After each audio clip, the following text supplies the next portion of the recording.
முடித்துவிட்டால் passport எடுப்பதற்கு ஒரு தகுதி என்று நாம் நினைக்கக்கூடாது. கல்வியிலே சிறந்து விளங்க வேண்டும் என்று சொன்னால் கல்வித்தரத்தை கல்வியில் நாம் அதிகமான ஆர்வம் செலுத்த வேண்டும். 10வது முடித்துவிட்டால் 12வதற்கு அந்த மாணவனை கொண்டு செல்வதற்கு நம்மால் என்ற முயற்சியை செய்ய வேண்டும். அப்படி கொண்டு செல்லும் பொழுது அவனுக்கு அதில் எந்த துறையில் ஆர்வம் உள்ளதோ அந்த துறையில் சேர்த்து அவனை படிக்க வைக்க வேண்டும். 12வது முடித்துவிட்டால் அதே போன்று கல்லூரிக்கு அனுப்புவதற்கு நாம் அதிகமான ஆர்வம் செலுத்த வேண்டும். வழக்கம் போல 12வது முடித்துவிட்டால் BA, BCom, BBA, BSc என்று சொல்லி செல்லாமல் எத்தனையோ நவீன படிப்புகள் வந்துவிட்டது. இந்த நூற்றாண்டின் இணையற்ற படிப்பு என்று கூறப்படும் IT இன்ஃபர்மேஷன் டெக்னாலஜி என்ற படிப்பு உள்ளது, பயோகெமிஸ்ட்ரி உள்ளது, இன்னும் எத்தனையோ படிப்புகள், டெக்ஸ்டைல் இன்ஜினியரிங், கெமிக்கல் இன்ஜினியரிங். இந்த படிப்புகளை படிப்பதன் மூலமாக நமக்கு என்னவெல்லாம் நன்மைகள் ஏற்படும் என்பதையெல்லாம் நாம் சற்று கல்வியாளர்களை சந்தித்து ஆலோசனை செய்து மற்ற விஷயங்களுக்கு நாம் எவ்வளவு முக்கியத்துவம் கொடுப்போமோ அதுபோன்று அதைவிட முக்கியமாக இந்த கல்வியை பற்றிய விஷயத்திற்கு நாம் அதிகமான ஆர்வத்தை செலுத்த வேண்டும். 10வதோ 8வதோ படித்துவிட்டு வளைகுடா நாடுகளுக்கு வந்து விடுகிறோம். 20 வருடங்கள் 10 வருடங்கள் என்று உழைத்தும் கூட நம்முடைய பதவி உயர்வோ பொருளாதார உயர்வோ உயர்வதில்லை.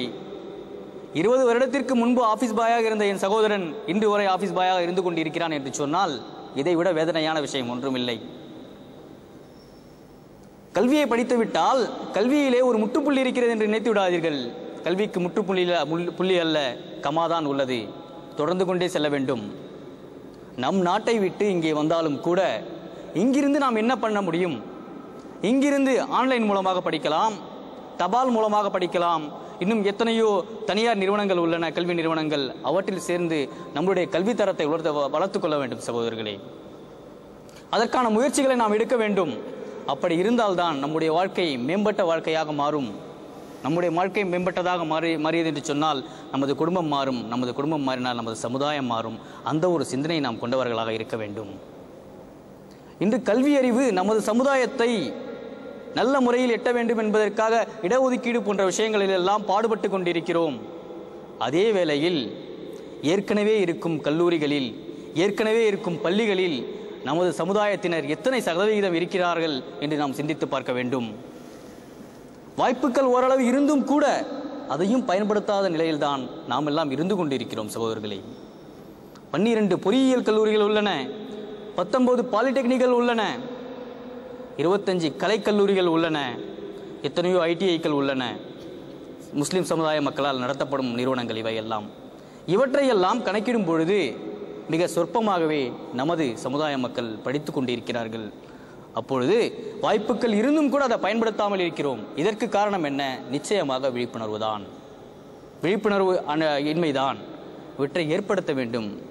இது ஒரு நீண்டகால திட்டமாக இருந்தாலும் பரவாயில்லை, கொஞ்சம் கொஞ்சமாக மக்களிடையே கொண்டு செல்ல வேண்டும். அப்படி கொண்டு செல்லும் பொழுது நாளைய சமுதாயம் ஒரு கல்விமிக்க சமுதாயமாக, அறிவுமிக்க சமுதாயமாக விளங்கும் என்பதில் எந்த ஒரு ஐயமும் இல்லை. அப்படி ஒரு முயற்சியை தான் அல் ஹசனாத் மதரசாவும் செய்து கொண்டிருக்கிறது.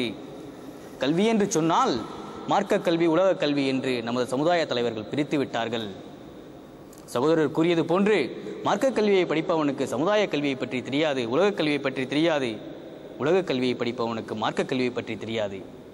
இவன் இன்ஜினியரிங் துறையை படித்திருப்பான், MBA படித்திருப்பான், MPhil படித்திருப்பான், PhD செய்திருப்பான். மார்க்கத்திலே ஒரு கேள்வியை கேட்டால் அவனுக்கு சொல்ல தெரியாது. வேதனையான விஷயம்.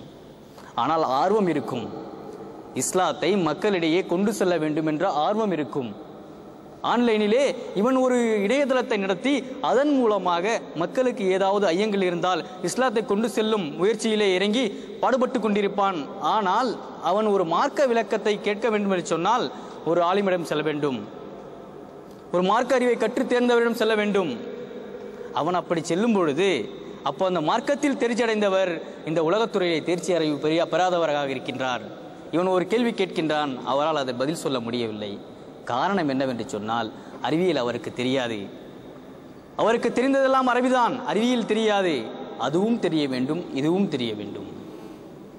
இன்றைய நவீன யுகத்தில் எத்தனையோ பிரச்சனைகள், எத்தனையோ விளக்கங்கள் தேவைப்படுகின்றன. அவற்றையெல்லாம் தெரிந்து கொள்ள வேண்டும் என்று சொன்னால் 2 கல்வியையும் ஒருங்கிணைக்க வேண்டும். மதரசா இருந்தால் எந்த ஒரு மதரசாவிலும் உலக கல்விக்கும் ஒரு பங்களிப்பை அளிக்க வேண்டும். அந்த ஒரு முயற்சியை அல் ஹசனாத் மதரசா செய்து கொண்டிருக்கிறது, ஒரு முன்மாதிரியாக இருந்து கொண்டு. பெண்களுக்கு கல்வி மட்டுமல்ல, அவர்களுக்கு உலக கல்வியும் அளிக்கப்படுகிறது, கணினி கல்வியும் அளிக்கப்படுகிறது, அவர்களுக்கு பட்டப்படிப்பும் கொடுப்பதற்கான ஏற்பாடுகள் செய்யப்படுகிறது. இத்தகைய முயற்சியை அனைத்து மதரசாக்களும் செய்ய வேண்டும். அடுத்ததாக, நமது சமுதாயத்தினால் நடத்தப்படும் கல்வி நிறுவனங்களில் மார்க்க படிப்பிற்கும் முக்கியத்துவம் கொடுக்க வேண்டும். அப்படி செய்தோம் என்று சொன்னால் நாம் ஒவ்வொருவரும் நமது சமுதாயத்தில் நமது பின்னால் வருகின்ற சமுதாய மக்கள் அனைவரும் 2 கல்வியிலுமே தேர்வு பெற்று சிறந்தவர்களாக, சிறந்த சமுதாய மக்களாக வாழ்வார்கள் என்பதில் சந்தேகமில்லை.